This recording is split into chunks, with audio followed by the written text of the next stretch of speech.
Welcome, everyone. Have you ever wondered what happens when the absolute certainty of human science collides with a mystery it simply cannot solve? What happens when the brightest medical minds are brought in to expose a fraud, only to find themselves standing face to face with the divine? Today, we are exploring one of the most rigorously investigated miracles of the modern age. We are journeying back to a humble friary in the mountains of Italy to uncover the true, documented story of the secular doctors, the skeptics, and the scientists who tried to expose Padre Pio.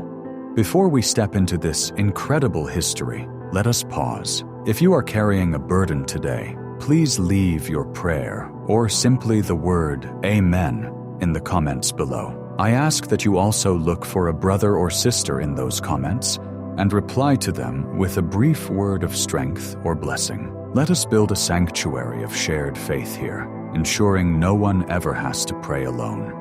For half a century, Padre Pio of Pietrelcina bore the stigmata, the physical wounds of Christ's crucifixion on his hands, his feet, and his side. In our modern era, an age governed by the microscope, the X-ray, and the clinical trial, such a claim is an absolute scandal to the secular mind, and rightly so. The Catholic Church itself approaches such phenomena with intense, almost severe caution. The Church is well aware of human frailty, of the possibility of psychological delusion, and, sadly, of deliberate deception. When news began to leak out of San Giovanni Rotondo in late 1918 that a young Capuchin friar was bleeding from the wounds of Christ, the immediate reaction of both the medical world and the Vatican was not celebration. It was intense suspicion. Padre Pio never wanted the world to know. When the wounds first appeared on that quiet September morning, as he prayed before a crucifix in the choir loft, his first instinct was profound embarrassment. He wrote to his spiritual director, Father Benedetto, describing the terror and the confusion he felt as his hands, feet, and side began to pour forth fresh blood. He tried to hide the wounds. He washed his hands constantly. He wrapped them in plain cloths and kept his hands tucked deep into the sleeves of his heavy brown habit. He begged the Lord to take the visible marks away, asking that he might be allowed to suffer the excruciating pain invisibly, so as not to draw any attention to himself. But heaven had a different design. The bleeding was too profuse. His sudden inability to walk normally could not be hidden from his fellow friars, and soon the secret was out. The superiors of the Capuchin order knew they had a potential crisis on their hands. If this was a hysterical condition or a self-inflicted hoax, it would bring immense shame upon the Church. They needed objective, irrefutable, scientific evidence. They did not need theologians, they needed doctors. The first medical professional ordered to examine the young friar was Dr. Luigi Romanelli, the chief physician of the civil hospital in the nearby city of Barletta. Dr. Romanelli was a man of science, a respected surgeon accustomed to the brutal realities of trauma, infection, and disease. In May of 1919, he arrived at the friary. He had heard the rumors, and he carried with him the natural skepticism of a man trained to look for biological causes. He expected to find a friar suffering from a nervous condition, perhaps someone who had unknowingly harmed himself in a state of religious trance. Imagine the scene as Dr. Romanelli entered Padre Pio's sparse, cold cell. The humble friar sat quietly, obedient to his superiors but deeply uncomfortable with being made an object of study. Dr. Romanelli asked Padre Pio to remove the fingerless gloves and the blood-soaked bandages. What the doctor saw stopped him in his tracks. These were not superficial scratches. They were deep, distinct, penetrating wounds. Romanelli meticulously examined the lesions on the palms and the backs of the hands. He noted that they were covered by a thin membrane of dried blood, but they were actively bleeding. He pressed the wounds, noting the severe pain it caused the friar. He examined the feet, finding identical, deep, circular wounds that made it physically impossible to stand flat on the floor. Then, he examined the wound on the side, a large laceration resembling the piercing of a lance, from which arterial blood flowed freely.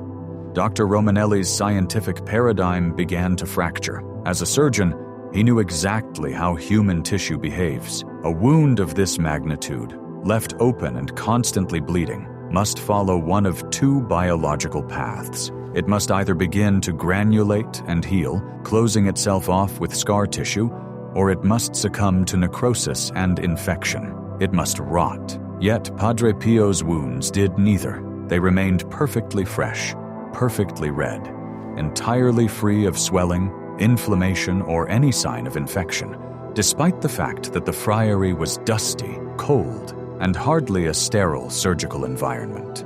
Romanelli returned to examine the friar multiple times over the course of more than a year. He tried applying various ointments and strict medical dressings to stimulate healing. Nothing worked. The wounds remained utterly unchanged. In his final official report, Dr. Romanelli wrote with absolute clinical certainty, "The lesions of Padre Pio cannot be classified under any ordinary illness or medical condition. Their origin is not natural." He admitted, as a man of science, that he was looking at something that defied the laws of biology. He came to expose a patient, and he left convinced he had touched a mystery. But one doctor's report, even a thorough one, was not enough. The skeptics in Rome, and the skeptics in the medical community, argued that Romanelli must have been swayed by the emotional atmosphere of the friary. They needed someone colder, someone entirely detached from faith. They found him in Professor Amico Bignami. Professor Bignami was an incredibly prestigious figure, a renowned pathologist from the Royal University of Rome. More importantly for the investigators, Bignami was a declared atheist and a staunch materialist. He did not believe in miracles, he did not believe in the supernatural, and he certainly did not believe in the stigmata. Every physical effect had a physical cause, period. When Professor Bignami arrived in San Giovanni Rotondo in July of 1919, he was determined to put an end to what he considered a ridiculous superstition. He examined the wounds with a cold, clinical detachment. He noted the precise measurements, the constant weeping of blood, and the distinct lack of infection. But Bignami was a pathologist. He theorized that these were areas of localized necrosis, dead tissue, that were being artificially kept open. How? Bignami hypothesized that the friar was secretly using caustic chemicals, perhaps iodine or carbolic acid, applying them to his hands and feet to burn the skin and prevent the wounds from healing. He proposed a definitive, foolproof experiment. He would personally bind Padre Pio's wounds. He would use heavy, impenetrable bandages, wrapping the hand so tightly that the friar could not possibly access the lesions. Furthermore, to guarantee there would be no tampering, Bignami placed official lead seals on the bandages. He then instructed the friars to keep Padre Pio under strict observation. For 8 full days, the friar was monitored, his hands entirely encased and sealed by the skeptical pathologist. Bignami's logic was flawless. If the wounds were naturally occurring necrosis, they would either heal or severely infect under the sealed bandages. If they were chemically induced, the lack of access to the chemicals would cause the wounds to immediately begin the healing process. Imagine the tension in the friary during those 8 days. Padre Pio endured the restrictions with his usual silent obedience, bearing the pain of the heavy bandages without complaint. Professor Bignami waited, entirely confident that science was about to expose a pious fraud. On the 8th day, Bignami returned. The superiors gathered in the room. The lead seals were inspected. They were perfectly intact. The heavy bandages were carefully cut away. As the final layer of linen was pulled back, Bignami leaned in, expecting to see the raw beginnings of scar tissue. Instead, he saw the exact same, fresh, bleeding wounds. They had not healed by a fraction of a millimeter. They had not become infected. They were entirely unchanged, defying every law of pathology he had spent his life studying and teaching.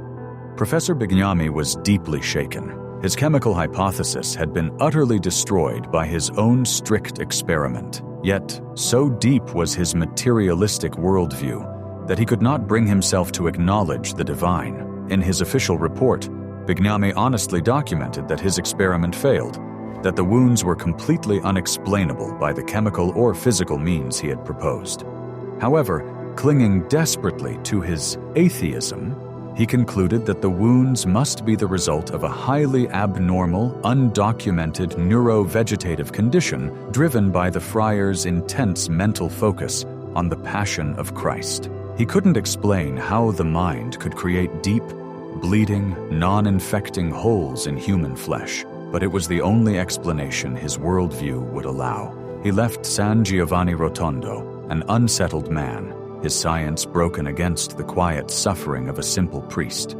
The Church, continuing its relentless pursuit of truth, sent another prominent physician, Dr. Giorgio Festa. Dr. Festa was a brilliant surgeon and a man of faith, but he was strictly instructed by the superior general of the Capuchins to approach the examination with ruthless scientific objectivity. He examined Padre Pio extensively in 1919 and again in 1920.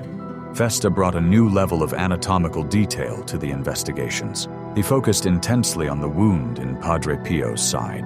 Festa noted that it was not a superficial scratch, but a deep laceration that seemed to penetrate the muscle tissue itself. Furthermore, it bled profusely, not just a few drops, but cups of blood over the course of a day. This presented a massive medical impossibility. A human being cannot bleed continuously from an unhealed wound for years on end without suffering severe anemia, weakness, and eventually death. Yet, Festa noted that Padre Pio's blood pressure was normal, his color was fine, and he worked a grueling schedule, often hearing confessions for 10 to 15 hours a day on very little food and sleep. Biologically, the friar should have been dead. Dr. Festa also encountered a phenomenon that deeply challenged his clinical boundaries, the mysterious odor of sanctity. On several occasions, as he examined the wounds or handled the blood-soaked linens, Festa perceived an overwhelming, beautiful fragrance. It was a scent like a mixture of violets, roses, and lilies. Festa knew that human blood, especially blood from an open wound, does not smell like flowers. It smells like iron, like copper, and eventually, like decay. Yet the linens he placed in a sealed box and took back to Rome with him continued to emit this powerful perfume for months, filling his medical office with a floral scent that his colleagues could not explain. Dr. Festa's conclusion was definitive and deeply respectful. He stated that the wounds were entirely beyond the reach of human science, maintained by a force completely foreign to the laws of nature. Despite these exhaustive medical reports confirming the inexplicable nature of the wounds, the harshest trial for Padre Pio was yet to come. It arrived in the form of Father Agostino Gemelli.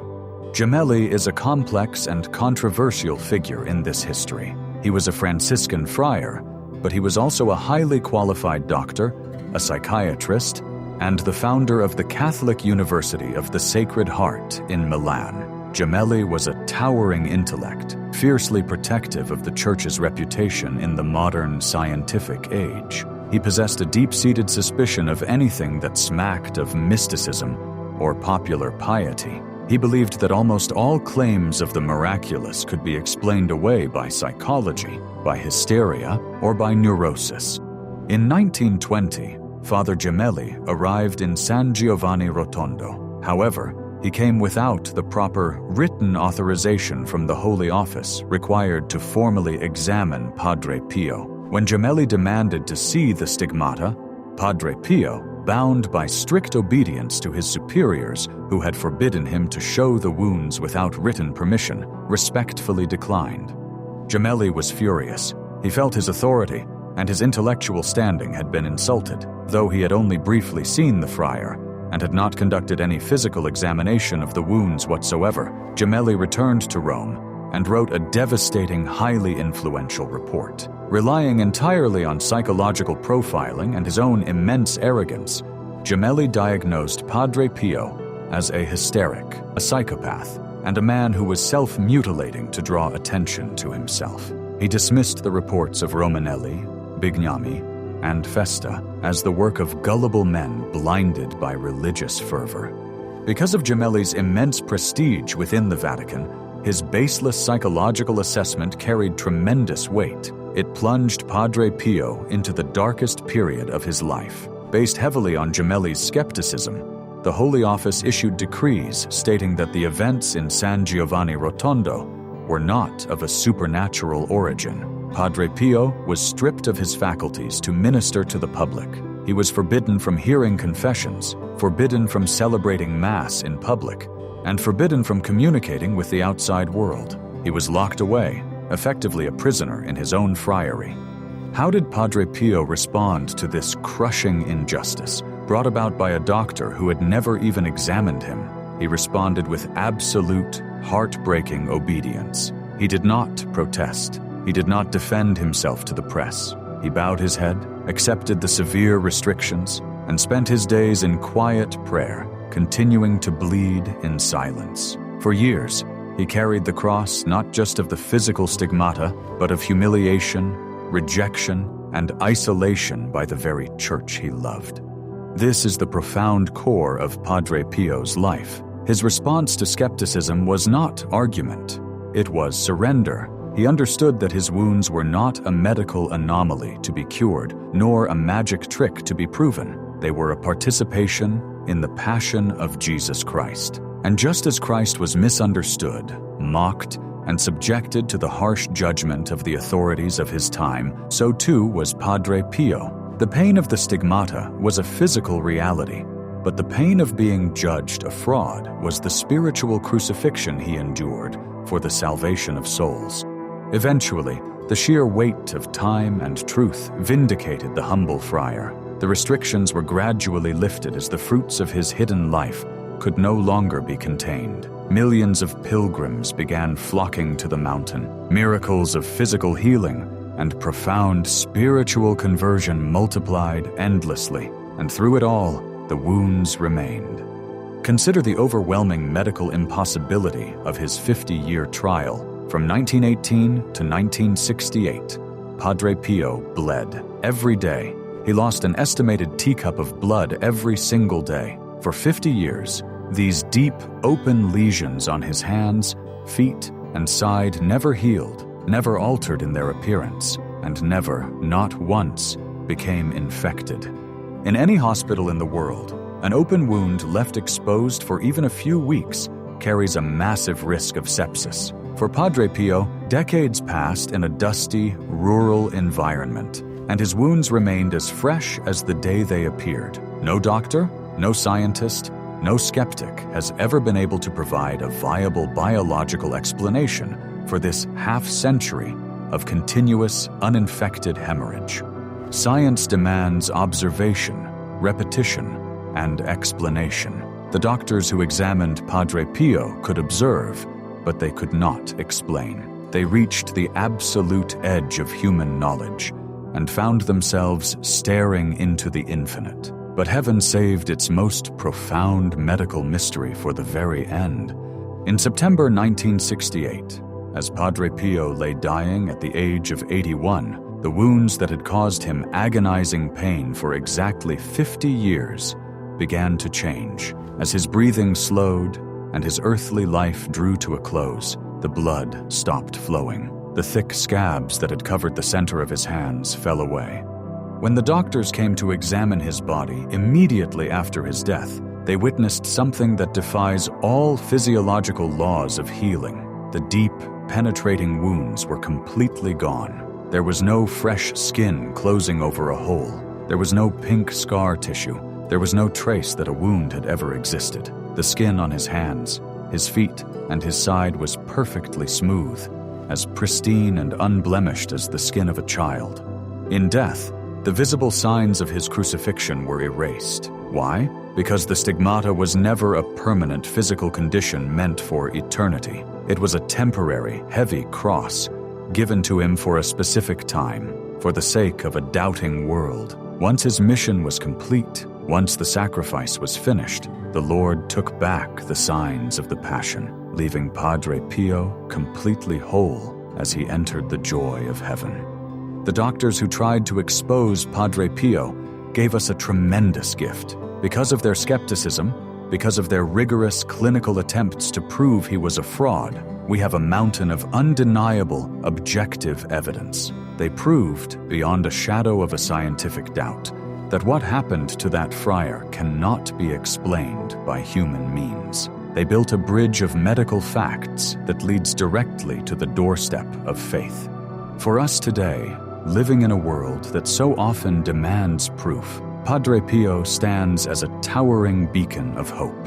His life tells us that the material world is not all there is. His wounds are a brutal, beautiful reminder that the spiritual realm is real, that it touches our world, and that the suffering we endure when united to Christ has infinite value. When you face the inexplicable in your own life, when you hit the wall of what human logic can solve, remember the doctors in that small friary cell. Remember that science is a beautiful tool for understanding the canvas, but it can never fully explain the artist. May the enduring mystery of Padre Pio remind us that we are surrounded by the supernatural, watched over by a God whose love defies all earthly explanation. Keep praying, keep believing, and never doubt that even in our deepest wounds, heaven is working a miracle we may not yet fully understand.